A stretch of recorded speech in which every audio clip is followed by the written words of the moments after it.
Well, good morning, everyone. Hello, Diana Snowden-Seysses. Thank you so much for joining us. We really Thank you appreciate for it. We're having me. excited to see you on the screen, and thank you, Stefano and Steve and Tom, for helping us make this happen. So Diana, I have this recollection that you were in Birmingham, Alabama about 2.5 years ago, and you and I and a salesperson named Eileen Hallmark, and I think one other person shared a bottle of Dujac Von Romani Le Malconsor and a bottle of Snowden Cabernet Sauvignon. Were you there? Am I dreaming that or hallucinating that? I don't think I was. I'm blushing. No, I've never been to Alabama. It might have been my in-laws. They talk about it all the time. Maybe it was your in-laws. Yeah. They've been several times. Jeremy has been, and he's actually sometimes pitched Snowden's in my place. Right. Well, it was a woman, and I remember her looking like you, a lot like you. So I don't know. I must be hallucinating or dreaming, but I did drink those wines with someone. I remember it clearly. No, anyway. I'm sorry, but it's on my list. It wasn't, well, Birmingham's kind of an amazing place. It's a lot more amazing than you would automatically expect Birmingham, Alabama to be, because of a restaurant called Highlands Bar and Grill that is legitimately one of the best restaurants in the country and won the James Beard Award for Restaurant of the Year a couple of years ago.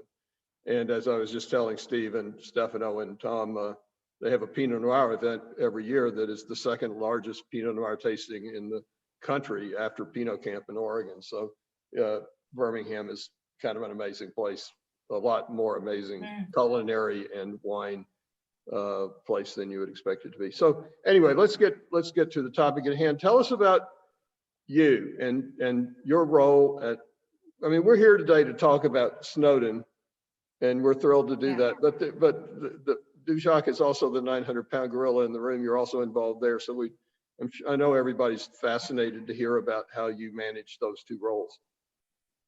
Sure. Yeah, no, you can't talk about Snowden without talking about Burgundy and of course, Domaine Dujac, because that's where I try to bring everything that's so special about Dujac back to my family's property. So I'm from California. I'm making wine from vineyards that my grandparents bought in 1955. And I went to UC Davis and studied winemaking. And the second year that I worked at Robert Mondavi Winery, Jeremy Seysses was working there as well. And so when I finished Davis, I wanted to go do a harvest in France. I had already planned that before I met Jeremy. And so I went to Bordeaux and I finished that year in Burgundy. So I did the harvest in Bordeaux and then moved to Burgundy in November of 2001. And I never moved back.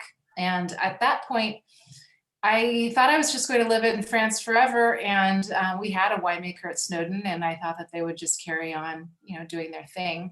And in 2004, the end of 2004, my father called and said, "Help, we need you, come back." And by that point, I'd already been living in Burgundy 3 years, and we were engaged to get married. And I'd utterly fallen in love, not just with Jeremy, but the way that Burgundians make wine, the way they approach highlighting the vineyard above all else, and the purity of the expression of the vineyard. And so after a few sleepless nights, a few weeks of sleepless nights, Jeremy said, you can do both. And I talked to Véronique Durand, who also has been juggling both Burgundy and Oregon for years and decades. And she told me a bit about what her life looks like and how she does it. And I started doing the same thing, commuting between both places.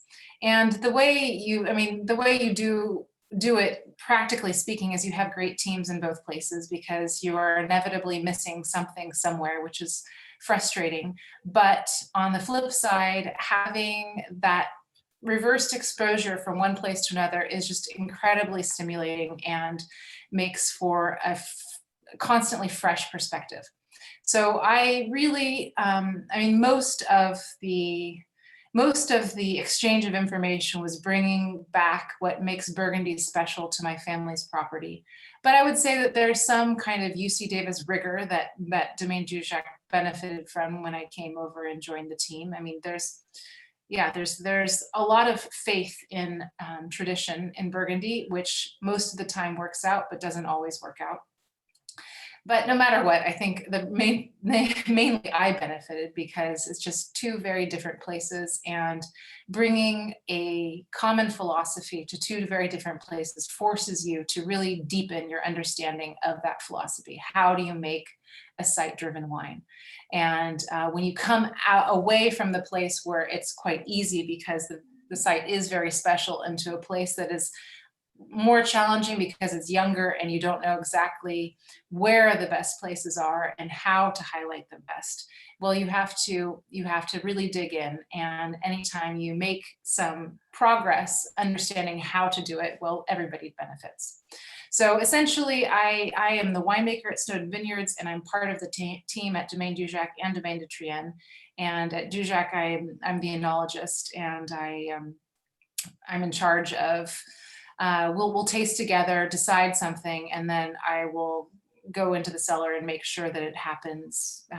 So following mallows, making sulfur additions, making small adjustments, that's the kind of thing that I'll do physically, in charge of bottling, that kind of thing. But all of the tastings and decisions we make together with Jeremy and Alec, and and Jacques is still around and still tasting and still participating in those conversations. I should have said this a few minutes ago, but I would encourage everyone watching this when we share it with our friends and customers in a couple of weeks that they should go on and pour themselves a glass of the 2017 Cabernet Sauvignon Ranch. So because it is a wine tasting, not a wine lecture. We want it to be fun and enjoyable, not just a bunch of information. So the reality is you could not be working in two places. You could not be involved in the making of two wines that are much more different than, or three really, than the wines at Domaine Dujac and the wines at Snowden. I mean, that Napa Valley Cabernet and Burgundy are about as diametrically opposed as wine, as red wine can be. How does your involvement at Snowden inform what you do at Dujac, and how does what you do at Dujac inform what you do at Snowden? Well, so Dujac is the guiding light for Snowden and for Triennes. And essentially, if you want to make something that is not just good, because anybody can make good at this stage, you know, we have the technology and the understanding where you can make sound wine. But if you want to make something heart-stoppingly exciting, then you need living soils, and you need a living microorganisms in the soil and in the winery. So the first thing I did was get my family to organics, which is also what we did at Domaine Triennes. And Domaine Triennes, of course, we're on a much tighter budget, so it's really a neat trick to make those wines organic.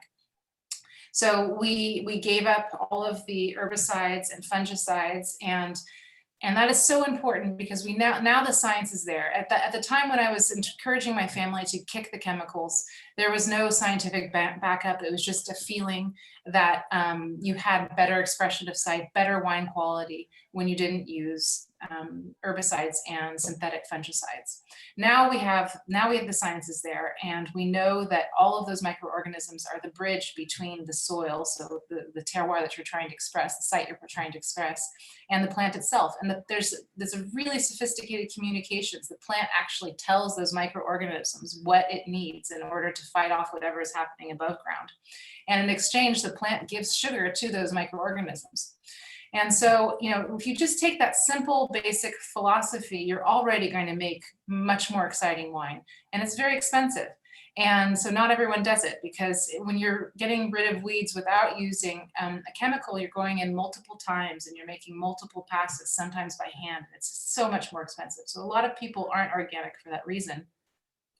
But that is the underlying philosophy that, you know, that is the groundwork for making something that's special to express a site more deeply. And then it's more of the same. In the winery, you know, I've been told that my cabs taste very Burgundian.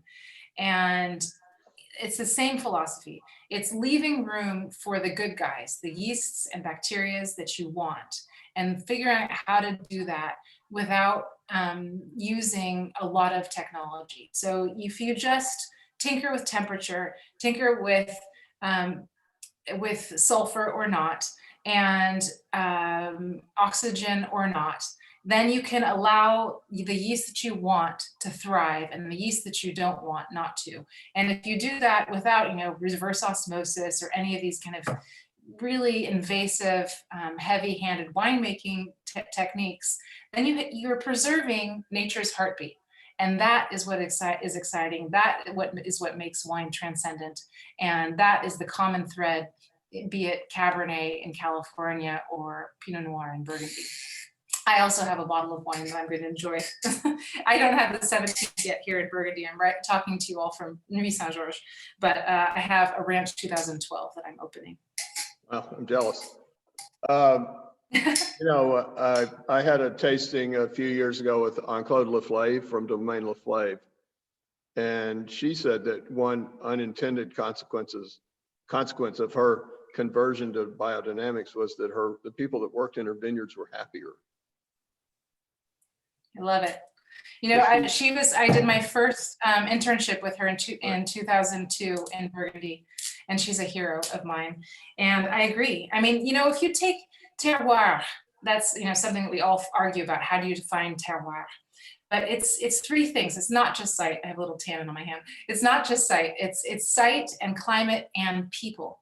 And I do believe that, and this is not measurable, and my UC Davis professors would nail me to the wall for saying it, but the energetic tone and vibration of the people in the vineyard leave a signature on your wine. And so definitely, yes, when you're giving up chemicals, you're doing it for so many reasons. You're doing it for wine quality, and you're doing it for the health of the people who are working in your vineyards, who you see every day, who are part of your family and part of what makes your wine what it is. So yes, yeah, their well-being contributes to, I mean, when I taste Domaine Dujac blind, I always get it, you know, because it's like tasting home. And what I taste is joy. And it's because, you know, I can't taste it objectively. It's my family, it's who I am, and it brings me so much joy. I mean, you can't be objective about tasting. It is an emotional engagement. I'm so glad I'm recording. And we're all in it together. I'm so glad I'm recording this because you have said there have been several moments already in the first 15 minutes that I'm really glad I recorded. I think Steve warned me that you were going to be really eloquent and dynamic, and wow, you were really elegant and elegant and eloquent and dynamic. How long did you know Jeremy before you learned that in a relationship with Jeremy, you would also have a relationship with Aubert de Villaine? You know, I met Aubert de Villaine before I really understood what a big deal he was. I mean, to the point, you know, he was a family friend. And, you know, Burgundy was just kind of getting a lot of attention when I moved over, but it was really just the beginning. You know, I moved over in 2001. And I would say the tipping point for Burgundy was, you know, maybe 2005, but we weren't aware of it at the time. And, you know, it didn't become truly the focal point of fine wine, I would say, until a few years later. So Aubert de Villaine, I just knew him as a family friend. I mean, I knew, of course, the Domaine Conti is special. And I did when I was waiting for my visa to come through, I did work not in wine, but I got to file some classified files in the lawsuit between him and La Louise-Leroy. And so I knew that, you know, there's a Domaine Conti, but still, our oldest son, we named Aubert, and I didn't realize what a big deal that was until afterwards, and I felt slightly self-conscious about it after the fact, but he carries it well, my son Aubert. I was there at Domaine Conti. It's a long time ago in the cellars. I was lucky enough to, Becky Wasserman arranged a tasting for me with him. this is, I don't know, maybe 30 years ago. And we were tasting the wines, and I was looking for the, a lot of cellars in Burgundy, there's a little gravel area where you spit. And I kept looking for I kept looking for the gravel to spit, and there's no gravel in the cellar. And I know he was watching me and knew what I was doing and laughing under his breath, because eventually, I think maybe on the fifth wine, he said, Monsieur Hill, we do not spit at Romani Conti. And it's one of those enduring memories for me that I was going to spit the La Tâche, which was not what they would expect you to do, and not very smart, based on the quality and the value of La Tâche. So we should, we've got 11 minutes to go, so we should talk about these two wines, the 17 Brothers and the 17 Ranch. Can you tell us a little bit about those and how those differ? And yeah, so I mean, of course, one of these great things that still eat at me today, is where, how do you define wine quality? How do you create a hierarchy? And, this was one of the questions that was put to me at UC Davis by Ann Noble. She said, is it ripeness? Is it acidity? Because of course there's that fight in California, which I lived through many years of, or is it typicity? And of course, having become starry-eyed about Burgundy, when I moved back to my family's property, I absolutely held dear the notion that expressing one place is the highest form of fine wine. It's certainly the hardest. And when I came back to my family's property with, my Burgundian eyes, we have 170 acres, only 25 of which are planted, and they are not one big block. They're in several different blocks at several different elevations and exposition. And I thought, we have to do single vineyard designates. And so I started in 2005, and I didn't start making the Brothers vintage until 2013, because there was so much to do to get ready for that. If you're going to do a single vineyard designate, you have to be ruthlessly honest about the quality of your site and your farming. And it took me that long until I felt like both of those things were there. So we, like I said, converted to organics, and that is still an ongoing process. This year, we gave up fungicides, so herbicides in 2012, fungicides in 2014, and we finally have an organic form of phosphorus that the plants are taking up. So we haven't been messing with the ecosystem for a couple of years, but now we're ready for certification. And so the Brothers site, we have two vineyards, which I thought were of enough quality to not blend. So the Brothers and the Ricos are the two vineyards that I do 100% Cabernet. The Brothers is at the very top of the property between, we're on the east side of the valley. So we look onto Napa Valley, and on the back side of the valley, we look onto Conn Valley. And at the very top is where the Brothers vineyard is. We're one ridge south of Howell Mountain and much lower. It's about 850 feet where we are. And so of that 10-acre vineyard, I take out what we call Palomino Hill, because Palomino was planted to it when my grandparents bought the property. That was a big prohibition grape. You could ship it across the United States to families that legally were allowed to make wine. So the part that goes into our Brothers vineyard is at the very top of this small hill. And I take out, out of 10 acres, I take out 1.8 about for the Brothers vineyard. And then from then on, I blend what is left, and that is what makes up my ranch. And so the ranch is a blend of Merlot and Cabernet Franc and Petit Verdot. And it's still all estate, and it's still at the stage now organic. And it's an answer to where I fall on that question of single variety or blended wines. For me, the absolute most sublime, heart-spinning version of excitement is watching one unblended vineyard from one vintage to the next. And I do that with the Brothers and Ricos. And then what's left over, I blend. It's easier to make a blend. It's easier to make delicious wine from a blend, but it's not going to be the same kind of quite intellectual exercise of trying to recognize, a familiar face in a new vintage every year, which is what we all come to Burgundy for. So the ranch is a blended wine, and the Brothers is 100% Cabernet from the very best spot on my ranch. And then 2017 is probably a vintage we should talk about because it's an outlier for sure. Many people will remember the 2017 because of the fires. I picked before the fires, and so the fires didn't really impact my wines.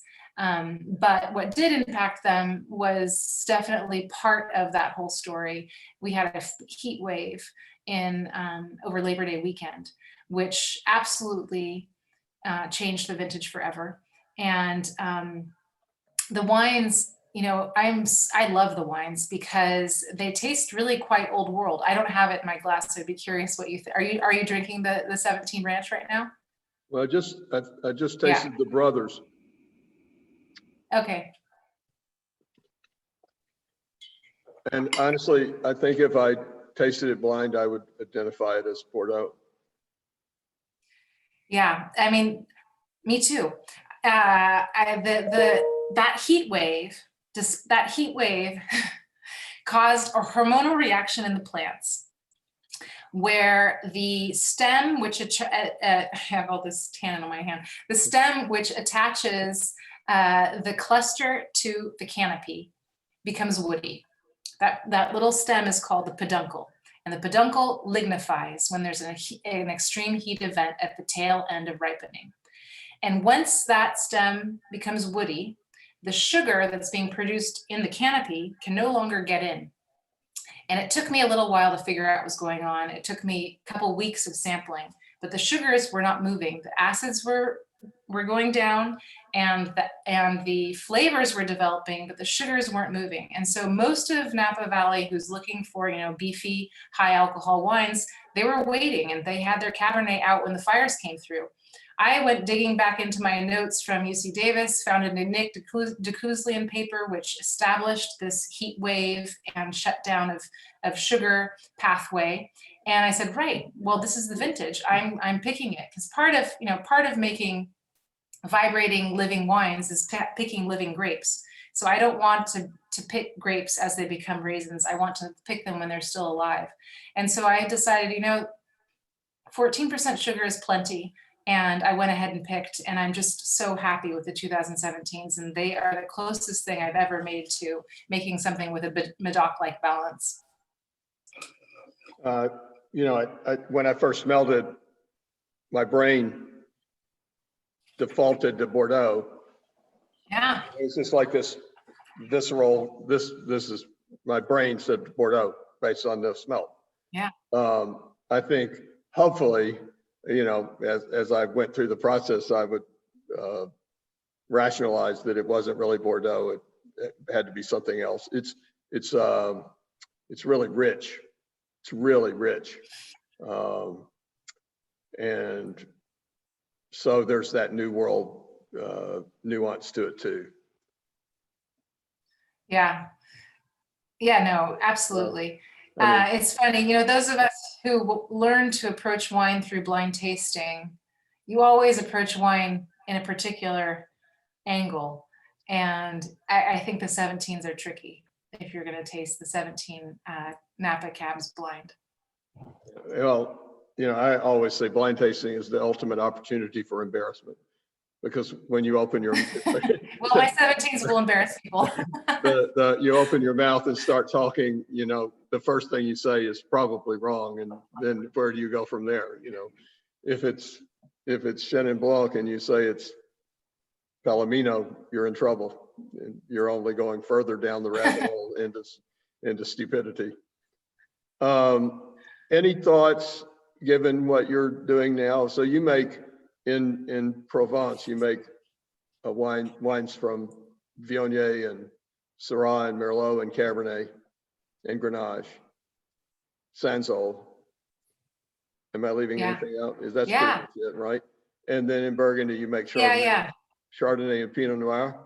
And in Napa, you make Cabernet. Is there any thoughts of Pinot Noir or Chardonnay somewhere in your portfolio in California?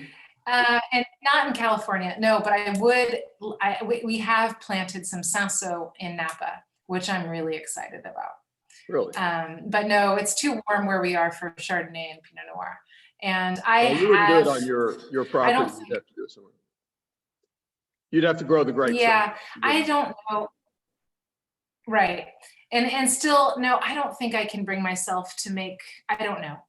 If I were to make Pinot Noir or Chardonnay in California, for one thing, it'd be very hard for me to do any of the Dujac harvest. Usually I'm able to get in a good chunk of the Dujac harvest before I go to California.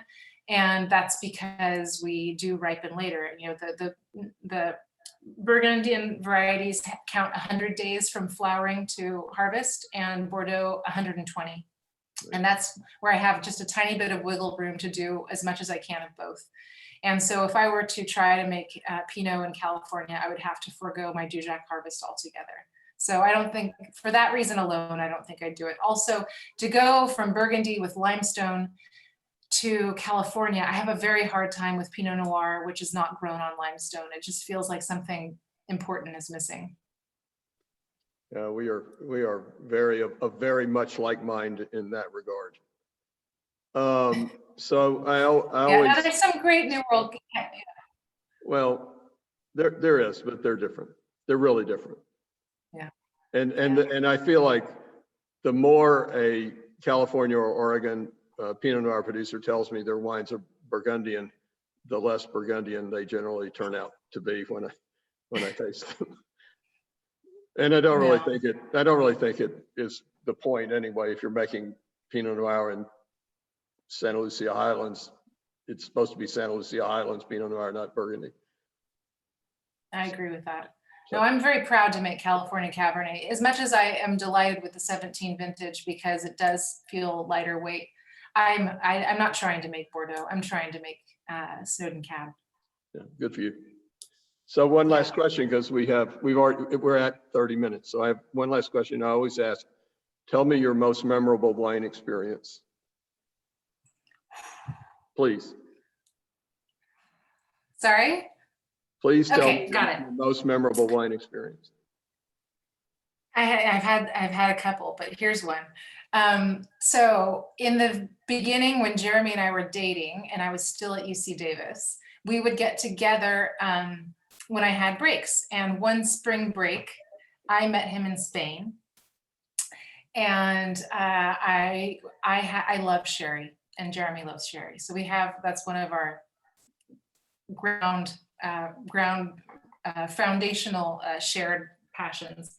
And so we were visiting Javier Hidalgo at Bodega Hidalgo, and we saw the incredible spacing of the Palomino, like 10 foot by 10 foot rows, and how they dry farm.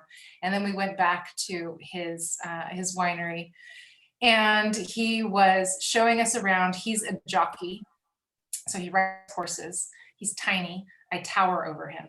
And he has these long eyelashes, and he looks at me from underneath with blue eyes, piercing blue eyes. He looks at me from underneath his long eyelashes, and he says, "You see this barrel?" I said, "Yes." And he said, "This barrel is older than your country." Wow. Wow.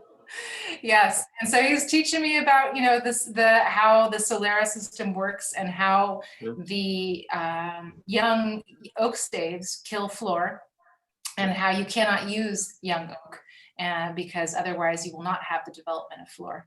And so they have been using the same barrels since the 17th century, 16th century. Incredible.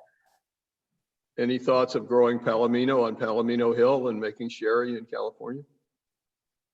Yes, yes. Unfortunately, I think I have so many pipe dreams that are not profitable, and I think I'll put that on the list of another one. But I love oxidized white wines. I just think, why would you buy a Palomino from California when you can buy Manzanilla from Hidalgo for $20 a bottle? I mean, sherry is one of the fine wine world's best bargains. So I think I'm just gonna buy my sherry from Jerez and leave it at that. It is a weird thing about sherry that you can buy the best sherry in the world for $20 a bottle, and it doesn't apply to any other wine in the world. That they're so affordable and so fabulous. It's funny. Yeah. So, well, Yeah. we've gone 33 minutes over. And Okay. not that that really matters, but I really appreciate your time and the wines. It's fun. You know, I personally have been an enormous fan of Dujac and Triennes for a long time. That restaurant in Birmingham, where I was the general manager for a year, we had about 250 wines on our wine list, but we really only sold 2 wines. We sold the Triennes Rosé and Delaport Sancerre, and that was it. I mean, it was like we could have had a 2-item wine list and everybody would have been happy. And we bought the Triennes in kegs, and we went through about 2.5 kegs a week of Triennes Rosé in this little restaurant. And then of course, Awesome. Well, thank you for your support. Oh, you're welcome. Yeah. And I feel the same. I actually had a guy last week bought 6 cases of Triennes Rosé in Minneapolis in November. It's really, really cold here. I don't know if you know this, but it's really cold here. So to sell 6 cases of rosé in November in Minneapolis, seems like some kind of very strange thing. But it's based, you know, he tasted the wine, he loved the wine, and he knew we were going to run out, and he didn't want to not have any, so he bought 6 cases. So thank you. Anyway, thank you so much. You were awesome, as I knew you would be. And tell Jeremy we said hello, and Aubert that we said hello. And I don't remember your other son's name, but please. Please. Blaine, please tell all of them we said hello and hug them for us. And thank you so much for your time this afternoon. We really appreciate it. Cheers. Cheers. My pleasure. Cheers. Thank you, Diana. Thank you very much. My pleasure.